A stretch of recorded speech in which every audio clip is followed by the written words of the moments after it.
My mother could not even say what he did for a living without lowering her voice. She would look around first, the way people check for traffic before crossing a street, and then she would say it quietly, almost under her breath, like a diagnosis. He spins signs. On the sidewalk. In a costume. She said it to her sister on the phone. She said it to her friends at book club. She said it to the lawyer during the divorce proceedings, and the lawyer wrote it down and underlined it twice, as if the humiliation were a legal argument. My father stood on the corner of Route 59 and Butterfield Road in Naperville, Illinois, 6 days a week, 6 hours a day, dressed as a 7-foot chicken. Sometimes it was a chicken. Sometimes it was a giant foam taco. Sometimes it was the Statue of Liberty during tax season, when the accounting firms hired him to wave at traffic holding a cardboard arrow that said, "Fast refunds." Sometimes it was a gorilla. He had a rotating cast of costumes that he kept in the back of his 1998 Chevy pickup, folded and stacked like body bags in a morgue. He put them on in the parking lot behind whatever restaurant or car dealership or mattress store had hired him that week. He zipped them up, walked to the sidewalk, and he danced. He spun signs. He waved at cars. He pointed at the entrance of whatever business was paying him $11 an hour to be visible and ridiculous and impossible to ignore. My mother watched him from across the intersection one afternoon. She had not planned to see him. She was driving to her sister's house in Wheaton, and the light caught her at the wrong corner at the wrong moment. She looked left, and there he was, her husband, the father of her 2 children, dressed as a giant slice of pizza, bouncing on the sidewalk, waving a foam hand at a minivan full of teenagers who were recording him on their phones. She told me the story the night she left. She was standing in the kitchen with her purse and a garment bag and the expression of a woman who had made a decision she would never revisit. I looked at him, Eric, and I thought, that is my husband. That is the man I married. Dancing in a pizza costume on a sidewalk while teenagers laugh at him. She paused. I cannot do this anymore. I cannot drive past his corner and wonder if today he is a chicken or a taco or a giant arrow pointing to a tax office. That is not a life. That is a punishment. She took my brother, Mason, who was 16, and left. Mason did not look at me on his way out. He had stopped looking at me weeks earlier, around the same time he stopped answering when kids at school asked what his father did for a living. I was 13. I stood in the kitchen and listened to the garage door open and close and the car pull away and the neighborhood go quiet in the way neighborhoods go quiet when something breaks inside a house that used to be whole. My father came home 2 hours later. He was carrying the pizza costume in a garbage bag and a styrofoam container of fried rice from the Chinese place near his corner. He saw my face and stopped. He looked at the empty coat hooks by the door where my mother's jacket used to hang. He looked at the living room where the family photos had been removed from the mantel. He set the fried rice on the counter and said, "She left." I nodded. "Mason." "He went with her." My father stood still for a moment. Then he opened the fried rice and got 2 forks from the drawer and set them on the counter and said, "Come eat. It is still warm." We ate standing up. We did not sit at the table because the table was for 4 people and now there were 2 and the math was wrong and we both knew it. We ate fried rice from a styrofoam container and listened to the refrigerator hum, and that was the first night of the rest of my life. I did not leave. I do not fully understand why. I was 13 and my mother was offering me a house in Wheaton with my own room and a normal address and a stepfather-to-be named Craig, who worked at a bank and wore khakis on weekends. But something held me.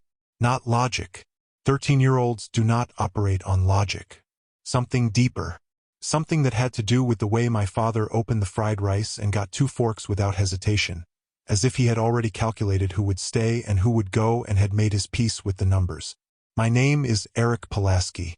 I am 33 years old, and the man my mother was ashamed to watch through a car window built $28.8 million while wearing a chicken costume. My father, Walter Pulaski, was born in Cicero, Illinois, working class, Polish Catholic. His father drove a bread delivery truck. His mother worked at a dry cleaner until her hands could not take the chemicals anymore. Walt graduated from Morton West High School in 1988 and went straight to work because college was not something the Pulaskis did.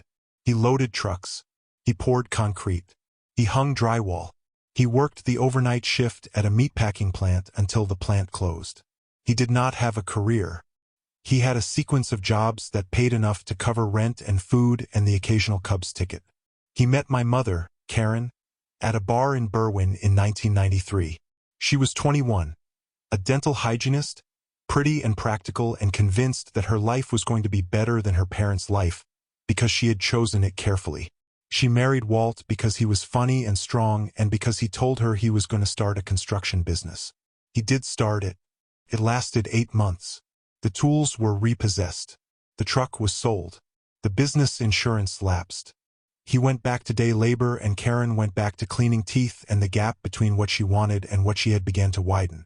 I was born in 2000, Mason in 1997. By the time I was 5, my father had cycled through a dozen jobs. Warehouse picker, landscaper, mover, handyman. None of them lasted because none of them were what he was looking for, though I would not understand what he was looking for until 20 years later. What he was looking for was a job that would leave his afternoons free. Not because he was lazy, because he had plans for those afternoons that nobody knew about. He found sign spinning in 2004. A buddy of his who managed a Little Caesars told him they were looking for someone to wear the costume and work the sidewalk. 6 a.m. to noon, 6 days a week. $66 a day cash. No benefits. No contract. No paperwork. Cash in an envelope at the end of every shift. Walt took the job and kept it for 24 years. He became, in the particular taxonomy of suburban Illinois commerce, a professional mascot. He built a reputation. Businesses requested him by name. He could spin a 6-foot arrow sign on one finger while dancing. He could do backflips in a foam taco suit. He drew crowds. People honked. Teenagers filmed him. He became a minor local celebrity of the most humiliating kind. The man everyone recognized and nobody respected. My mother endured it for 9 years. She endured the parent-teacher conferences where other mothers asked what her husband did. She endured the block parties where the neighbors' husbands talked about promotions and projects and portfolios, and her husband talked about whether the chicken suit or the gorilla suit got more honks. She endured Mason coming home from school in 6th grade and saying, "Dad, Tyler's mom saw you on Butterfield Road." She told Tyler. Now everyone knows. She endured all of it with the tight, patient smile of a woman counting down to a departure.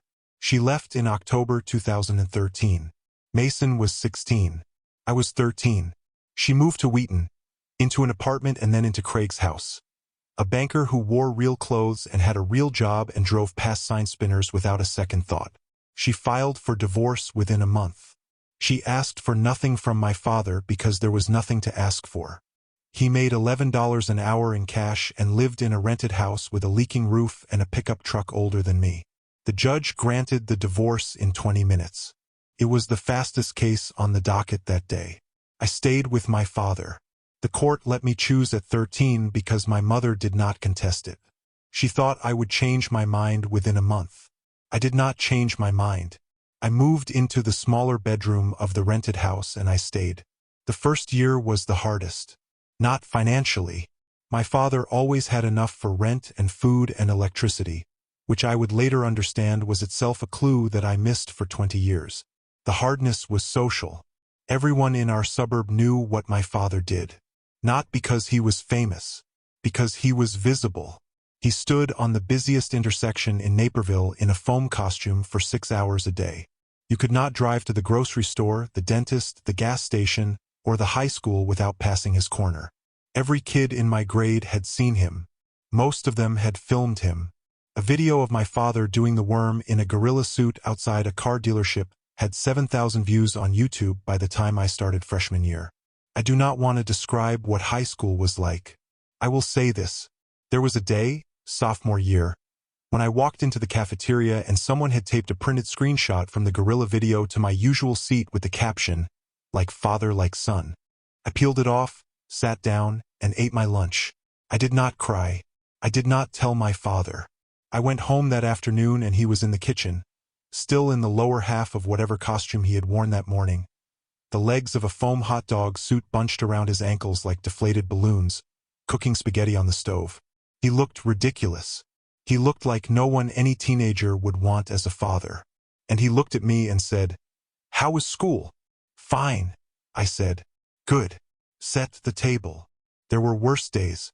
Junior year, a girl I liked, Rachel Brenner, was in my car after a movie when her phone buzzed.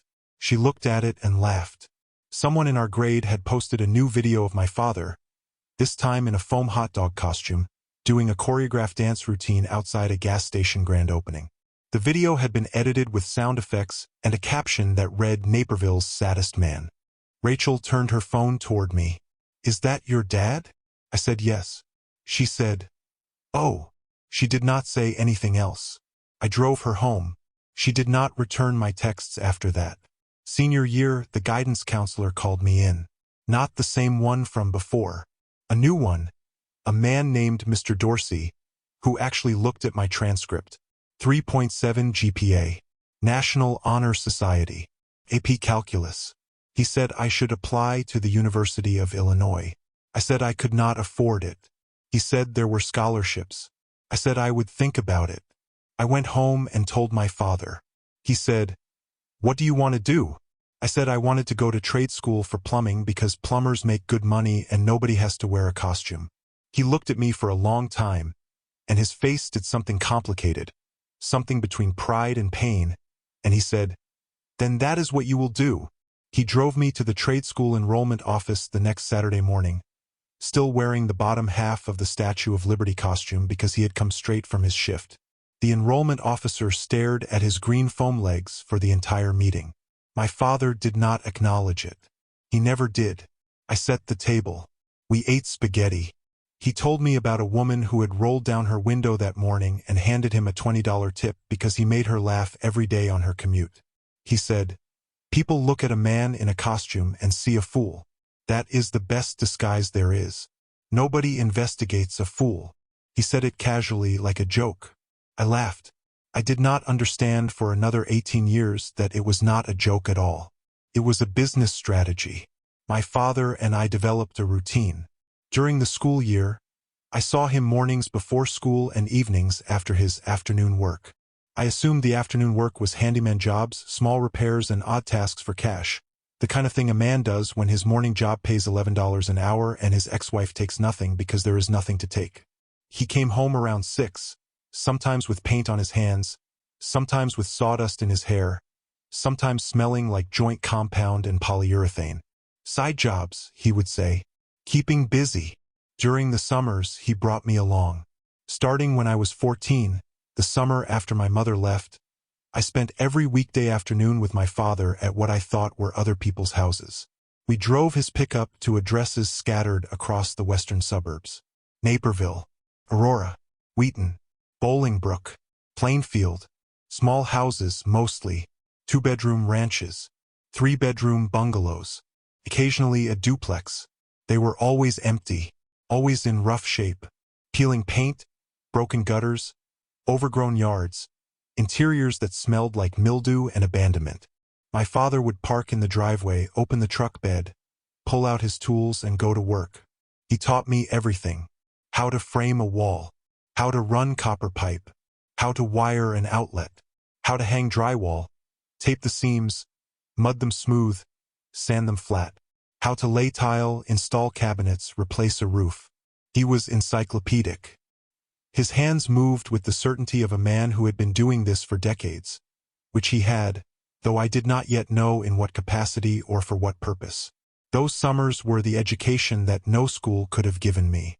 My father did not just teach me how to use tools. He taught me how to see a house, how to walk into a wreck and understand, within minutes, what was structural and what was cosmetic. How to prioritize. "Fix the bones first," he would say. "Foundation, roof, plumbing, electrical. Everything else is makeup. A house can be ugly and solid or pretty and rotten. Always choose solid." He taught me patience. A full bathroom renovation could take 3 weeks if you did it right. Demolition, plumbing rough-in, electrical rough-in, waterproofing, tile, fixtures, paint. Each step had to cure or set or dry before the next could begin. "You cannot rush a house," he said. "You cannot rush anything worth building. He taught me numbers. Sitting in the truck at the end of a workday drinking gas station coffee, he would walk me through the math on a napkin. Say this house cost $19,000 at auction. Materials $8,000. Labor, free. Time, for months. Rental income $1,100 a month. $13,200 a year. Payback in 20 months. After that, profit. Every month. Forever. He drew the numbers carefully, with the precision of a man who could not afford to be wrong. I thought he was teaching me a hypothetical, a theoretical exercise in real estate math. I did not realize he was showing me his actual books. One summer stands out. The summer of 2016. I was 16. We spent 3 months renovating a duplex in Bolingbrook. It was the worst property I had ever seen. Roof caved in on one side. Black mold throughout the bathroom. The kitchen had been gutted by someone who started a demolition and gave up halfway through. My father walked through it on the first day, hands on his hips, and said, "Beautiful." I thought he was joking. He was not. He saw what it could be. He always saw what things could be. We rebuilt that duplex from the inside out. I learned to cut and thread pipe that summer. I learned to sweat copper joints without burning the framing. I learned to read a level and trust it more than my eyes. My father worked beside me without stopping, without complaining, and without ever once mentioning that this duplex, like every other property we had worked on, belonged to him. At the end of the summer, we painted the exterior together. Pale gray with white trim. He stood back and looked at it and said, "Not bad. Not bad at all." He was not talking about the paint. He was talking about everything underneath. I thought we were working for other people. Homeowners who hired my father for cheap because he did not have a license and worked for cash. I imagined them as faceless clients, people who found him on Craigslist or through word of mouth. People who saw a man in a pickup truck and figured he would do the job for less than a licensed contractor. That was the story I told myself. It made sense. It fit the narrative of a man who could not do better. A sign spinner who did side jobs to get by. I never asked whose houses they were. That was the oversight that would haunt me. I spent 6 summers working beside my father, painting walls and laying floors and replacing plumbing in houses across for suburbs. And I never once asked, "Dad, who owns this house?" Because I thought I knew. Someone else did. Someone who had more than we did. Someone whose name was on a deed that my father would never hold. I was wrong about all of it. Every Sunday for 20 years, I had dinner with my father. Through high school, through trade school, through my apprenticeship as a plumber, through the early years of building my own plumbing business. Every Sunday, I would drive to his apartment, a 1-bedroom in a 3-story walk-up in Aurora with thin walls and a parking lot view, and we would cook together. He made the same thing every week. Pork chops, mashed potatoes, green beans. The meal his mother made him when he was a boy. We ate at a folding table in the living room and watched whatever game was on and talked about nothing important, and it was the most important thing in my week. His apartment was modest in a way that seemed almost intentional. A couch from Goodwill. A television from 2012. A bed, a dresser, a closet full of work clothes and 3 costumes on hangers, the chicken, the Statue of Liberty, and a new one, a giant cell phone for a wireless store that had recently hired him. He drove the same '98 Chevy pickup he had driven since before my mother left. He wore the same boots until the soles wore through. Then he patched them with shoe goo and wore them again. He never bought anything that was not necessary. He never traveled. He never complained. I thought he was broke. I thought he was a man who had accepted his station in life and was making the best of it with dignity and pork chops and a pickup truck that should have been retired a decade ago. I thought the Sunday dinners were the bright spot in a life that did not have many. I thought I was the one taking care of him, checking in, making sure he ate, making sure he was not alone. I was not taking care of him. He was taking care of me. He was making sure I came back every week, making sure the connection held, making sure that when the time came, I would be the one who was there. Mason and I did not speak for the first 6 years after the split. He was in Wheaton with my mother and Craig, going to a good school, playing lacrosse, building a life that had no visible connection to a man in a chicken costume on Butterfield Road. My mother remarried Craig in 2015. He adopted Mason informally, not legally, but in every practical sense. Mason started introducing himself as Mason Bradley instead of Mason Pulaski. He went to a state college, studied finance, got a job at a brokerage in downtown Chicago. He made good money and wore good suits, and when colleagues asked about his family, he talked about Craig. He called me once in 2018 when he was 21. We met for beers. It was stiff and strange, like a job interview conducted by someone who had not read the resume. He asked about Dad. I said Dad was fine. He asked what Dad was doing. I said, same thing. Sign spinning. Side jobs. Mason winced. The wince was involuntary, but it said everything. He was still embarrassed. 21 years old, finance job, good suit, and the mention of his father in a chicken costume still made him flinch. He did not visit Dad. He did not call. The beers did not lead to a second meeting. My mother was worse. In 20 years, she contacted my father 4 times. Each time for money. 2011, before she left, when Craig's car needed a transmission. 2016, when Mason needed a deposit for a fraternity house. 2019, when she lost her dental hygienist job and needed rent money for 2 months. 2021, when she needed surgery on her knee. My father paid every time. $19,000 over 10 years, sent without question, received without thanks. For contacts, for withdrawals. 0 deposits of anything resembling love or gratitude or acknowledgement that the man in the costume was still a human being. My father kept records. Every payment, every phone call, every date and amount, logged in a notebook he kept in the drawer of his nightstand. The same drawer where, I would later learn, he kept 3 other notebooks that contained something very different from a contact log. In 2022, my father was diagnosed with lung cancer. He had never smoked, but 24 years of standing on a sidewalk breathing exhaust fumes from a 6-lane intersection had done something to his lungs that the oncologist described as environmental exposure consistent with chronic occupational inhalation. In other words, the corner killed him. The same corner my mother could not stand to drive past. He told me on a Sunday. We had just finished the pork chops. He said it the way he said everything. Simply, without drama. I have cancer, Eric. Lungs. They say it is advanced. How advanced? The kind where they skip the part about getting better and go straight to how long. How long? Year. Maybe less. I set my fork down. I looked at him across the folding table, at the man who had cooked me 1,000 pork chop dinners in this apartment, who had driven me to trade school in the bottom half of a Statue of Liberty costume, who had taught me to sweat copper joints and hang drywall and see the bones of a house beneath the rot. He looked back at me with the same expression he had worn the night my mother left. Calm. Settled. The expression of a man who has already done the math and accepted the answer. What do you need? I said. Same thing I have always needed. Sunday dinner. Pork chops. You. I moved into his apartment that week. I brought a sleeping bag and set it up on the living room floor. He told me I did not need to. I told him I was not asking.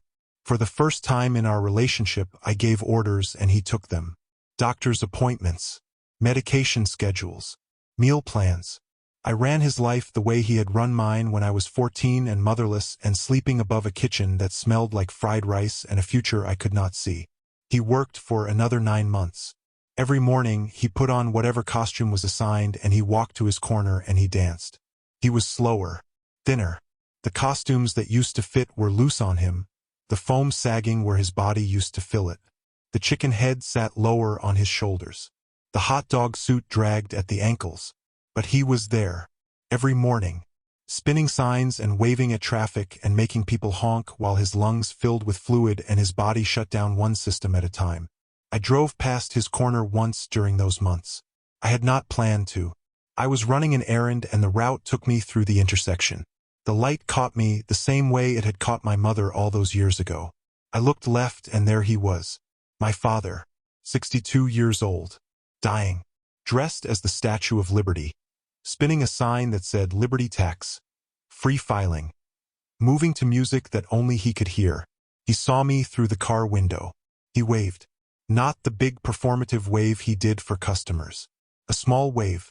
Father wave. The wave he used to give me through the kitchen window when I was a boy. I pulled into the parking lot and sat in my truck and cried for 20 minutes. Not because he was dying. Because he was dancing. Because even now, even at the end, he was still playing the part. Still wearing the disguise. Still being the fool that nobody investigated.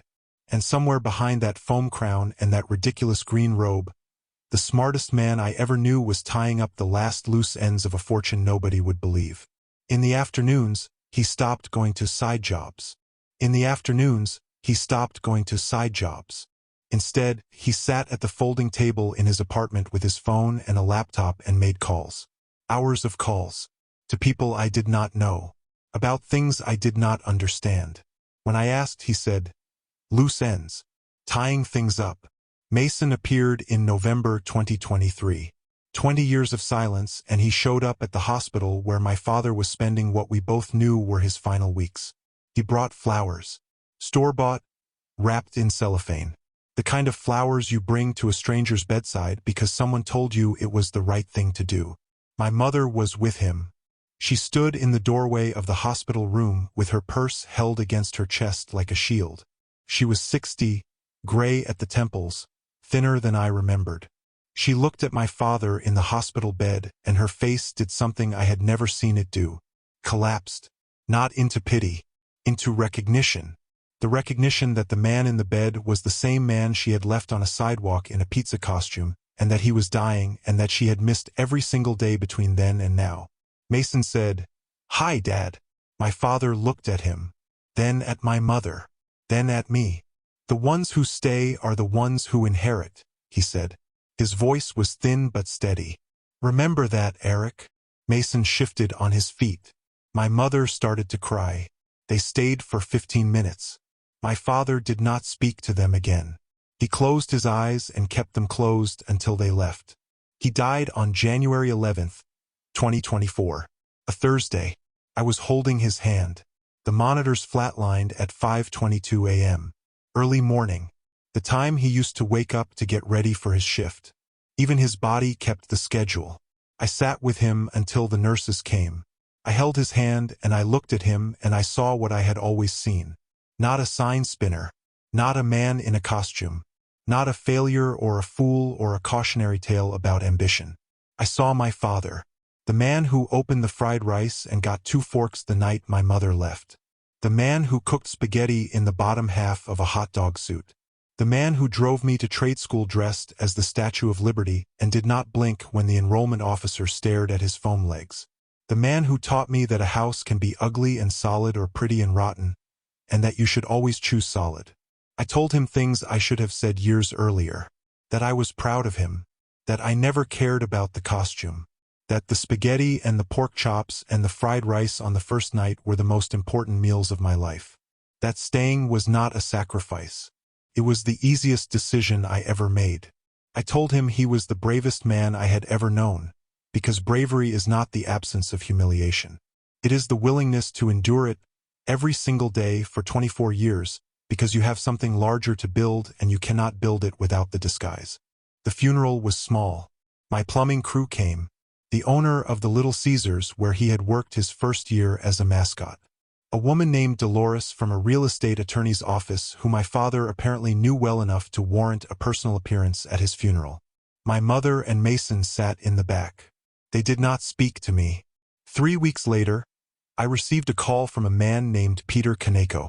He said he was my father's attorney and asked me to come to his office in Naperville for the reading of the estate. My father had an attorney? Your father had a great many things that will surprise you, Mr. Pulaski. That is why he hired me. I asked about my mother and Mason. Peter said, "Your father's instructions are explicit. This meeting is for you alone." Peter Kaneko's office was in a professional building off Washington Street. 3rd floor, corner office, tasteful furniture. The quiet confidence of a practice that charges by the hour and delivers by the decade. Peter was about 55, Japanese-American, lean, with the kind of calm precision that made you trust him before he said a word. He shook my hand and said, Your father was one of the most strategic men I have ever represented. Please sit down. He opened a folder. His hands were shaking. Your father came to me in 2003, Peter began. A year before he started sign spinning. He sat in this office in his work clothes and told me he needed two things: a limited liability company that could not be traced to his name, and a trust structure that would protect everything he built from the woman who was about to leave him. Peter paused.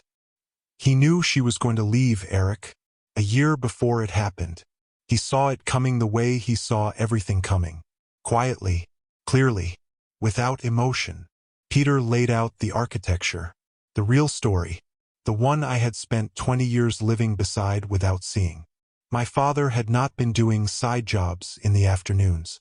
He had been building a real estate portfolio, systematically, methodically, for 22 years.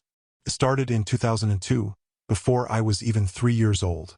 My father was working construction at the time, hanging drywall for a contractor in Bolingbrook.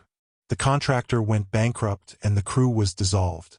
During the shutdown, my father attended the contractor's asset auction and watched as foreclosed properties were sold for 10 and 15 and 20 cents on the dollar.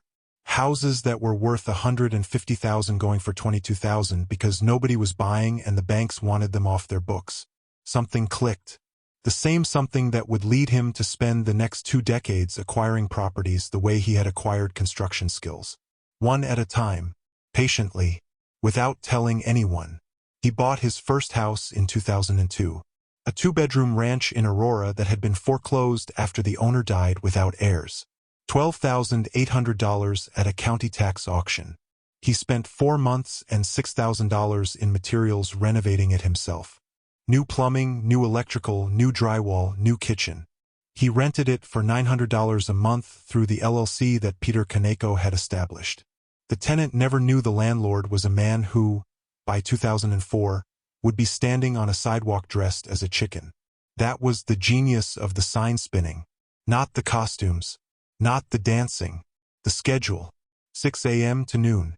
Every morning, rain or shine, my father put on his costume and worked his corner. At noon, he collected his cash, changed in the parking lot, and drove to whichever property he was renovating that week. He worked from 1 p.m. to 6 p.m. 5 hours of construction, 5 days a week, plus full days Saturday. He had the skills of a general contractor, the tools of a tradesman, and the anonymity of a man nobody would ever suspect of building anything more significant than a cardboard sign. He chose the job on purpose, Peter said. He told me, Peter, I need a job that pays cash, leaves no tax footprint I cannot manage, and makes me invisible. Nobody investigates a sign spinner. Nobody audits a man in a chicken suit. He is the last person anyone suspects of having anything. Your father understood something that most wealthy people never learn. The best asset protection is being underestimated. The properties accumulated.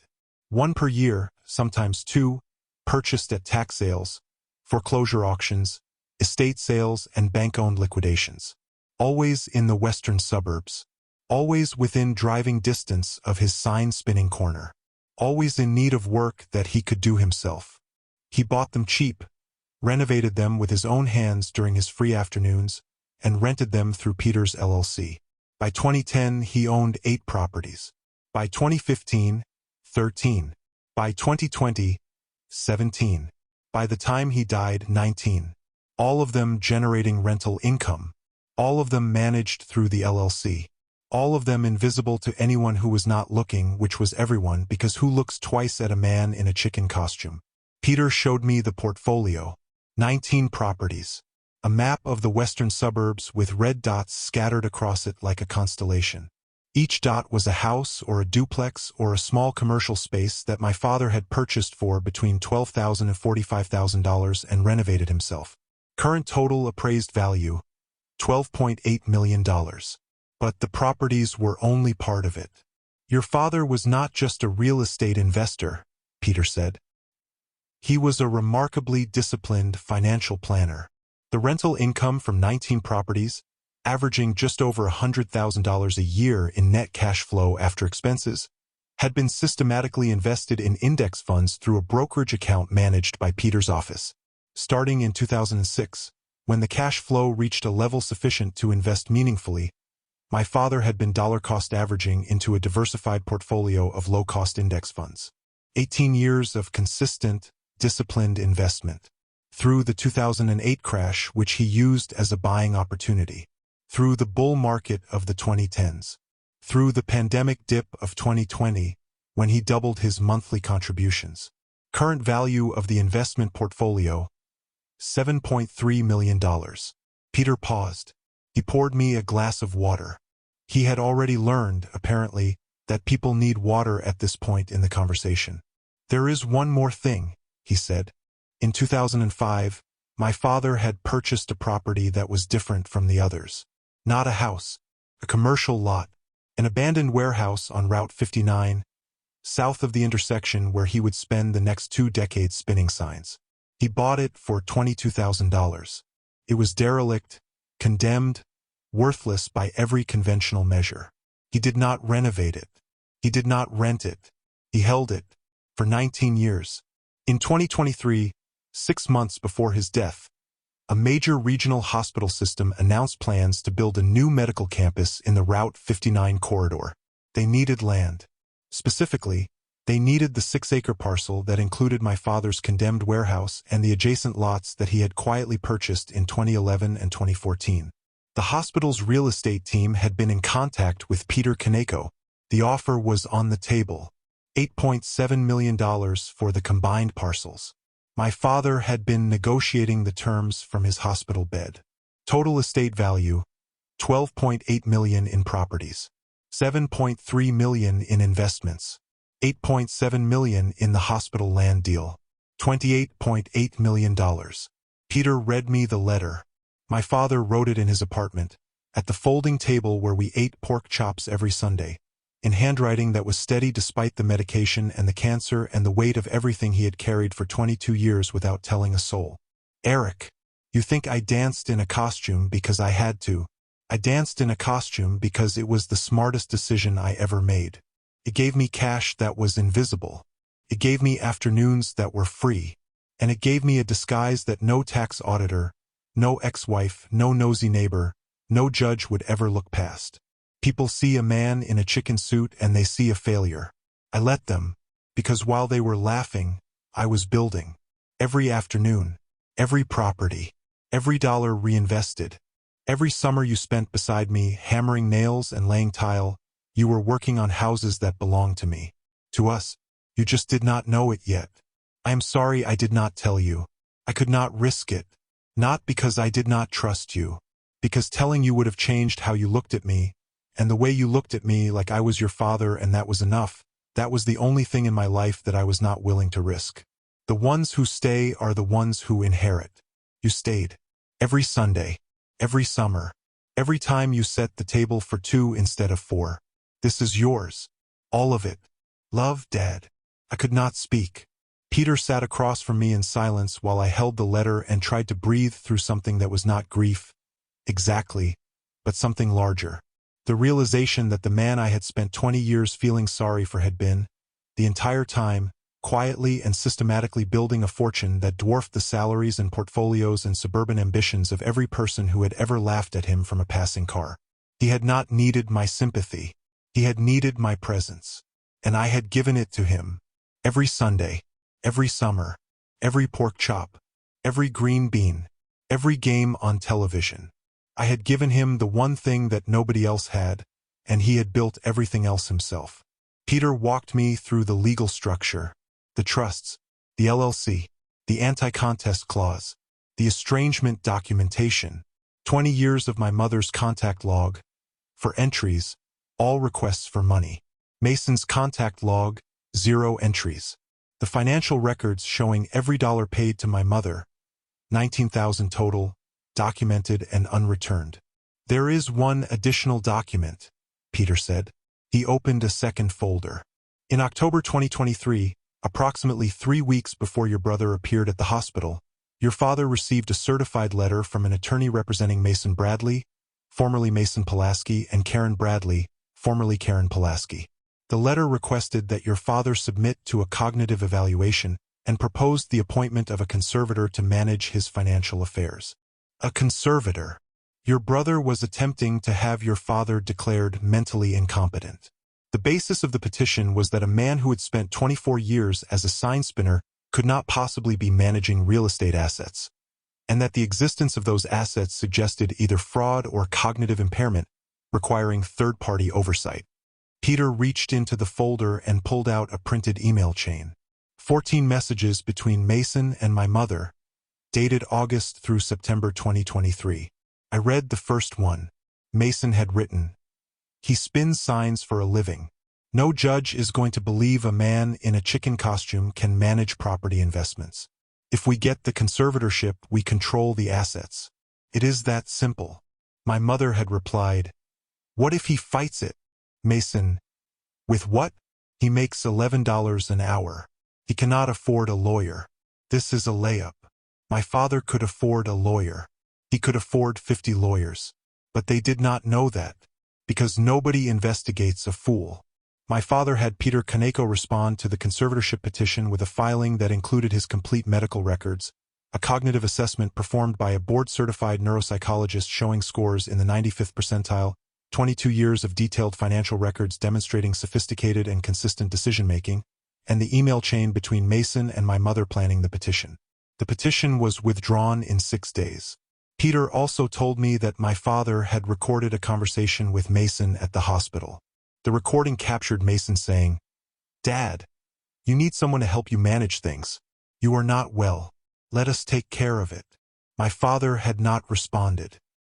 He had pressed record on his phone in his hospital gown pocket and let Mason speak for 11 minutes, documenting every word of an attempt to seize control of a fortune from a dying man who they still believed was a fool.